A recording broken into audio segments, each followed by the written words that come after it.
প্রশাসনে বসে আছেন, খোঁজ নেন। তিনি উপস্থিত সবাইকে চুপ থাকতে বলে আরো বলেন, আজকে শুনছি আঙ্গুল তুলে বলে গেলাম, ভবিষ্যতে আর শুনবো না।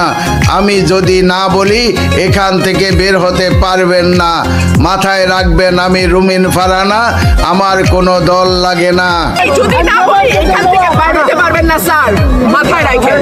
এই ঘটনায় নির্বাচনী আচরণবিধি লঙ্ঘনের অভিযোগে ভ্রাম্যমাণ আদালত রুমিন ফারহানার এক সমর্থক মোহাম্মদ জুয়েলকে 40,000 টাকা জরিমানা করেন।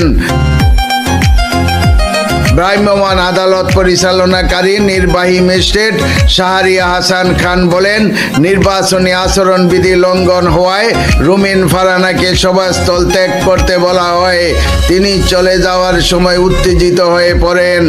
আচরণবিধি লঙ্ঘনের অভিযোগে একজনকে জরিমানা করা হয়েছে।